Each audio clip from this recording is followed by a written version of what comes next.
ஒரு பைசா கூட வாங்காமல் எல்கேஜி படத்தில் நடித்திருக்கிறார் ஜே.கே. ரித்தீஷ். ஆர்.ஜே. பாலாஜி ஹீரோவாக நடித்த எல்கேஜி படத்தில் ராமராஜ் பாண்டியனாக நடித்திருக்கிறார் ஜே.கே. ரித்தீஷ். மக்களின் மரியாதைக்குரிய அரசியல்வாதியாக அவர் நடித்திருந்தார். அவரின் நடிப்பு மக்களுக்கு மிகவும் பிடித்திருந்தது. நடிகர் ஜே.கே. ரித்தீஷ் 46 வயதில் மாரடைப்பால் காலமாகி இருப்பது திரையுலகினர் மற்றும் அரசியல் கட்சியினரிடையே அதிர்ச்சியை ஏற்படுத்தியுள்ளது. ராமநாதபுரத்தில் வீட்டில் இருந்த நடிகர் ஜே.கே. ரித்தீஷுக்கு நேற்று திடீரென நெஞ்சுவலி ஏற்பட்டதால் அகால மரணமடைந்தார். 2007ஆம் ஆண்டு கானல் நீர் என்ற படம் மூலம் நடிகராக அறிமுகமானவர் ஜே.கே. ரித்தீஷ். இவர் 2008ஆம் ஆண்டு நடித்த நாயகன் படம் மூலம் வெளி உலகில் பிரபலமானார். அதன் பிறகு 2010ஆம் ஆண்டு பெண் சிங்கம் படத்தில் நடித்தார். கடைசியாக 2019ஆம் ஆண்டு எல்கேஜி படத்தில் நடித்தார்.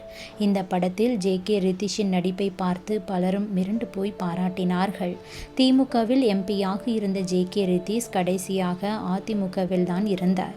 அப்படி இருந்தும் அதிமுகவை நேரடியாக விமர்சனம் செய்து எடுக்கப்பட்ட படத்தில் சூப்பராக நடித்திருந்தார். எல்கேஜி படத்தில் முதல்வர் இறந்த பின்னர் அடுத்த இடத்தில் இருக்கும் தலைவரால் ஓரங்கட்டப்படுவார். இதனால் வெகுண்டெழுந்த ரித்தீஷ் லால்குடி இடைத்தேர்தலில் போட்டியிடுவார். இதில் வென்றால் கட்சி ஆட்சி இவரது கைக்கு என்ற ரீதியில் இருக்கும். கடைசியில் படத்தின் ஹீரோவான ஆர்.ஜே. பாலாஜியிடம் அவர் தேர்தல் சூழ்ச்சியால் வீழ்த்தப்படுவார். இந்த படத்தில் ரித்தீஷ் வில்லனாக நடித்திருந்தாலும் ஒரு ரியல் அரசியல்வாதி போலதான் நடித்திருப்பார். அவர் அரசியல்வாதியாக இருந்ததால் அப்படியே வெகு யதார்த்தமாக இருந்தது.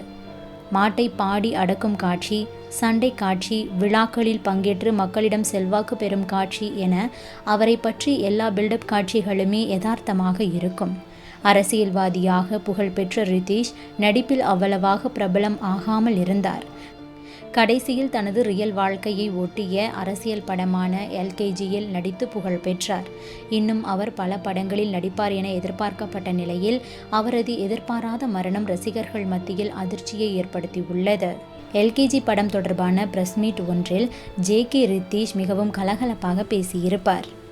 அந்த பிரஸ் மீட்டில் என்னை வில்லனாகவும் அரசியல்வாதியாகவும் காட்டுகிறார்கள் என்றுதான் இந்த படத்தில் நடித்தேன். ஆனால் கடைசியில் என்னை காமெடி பீஸாக்கி விட்டார்கள் என்று கூறி அனைவரையும் சிரிக்க வைத்திருந்தார். இது பற்றி உங்களுடைய கருத்துக்களையும் பதிவு பண்ணுங்க.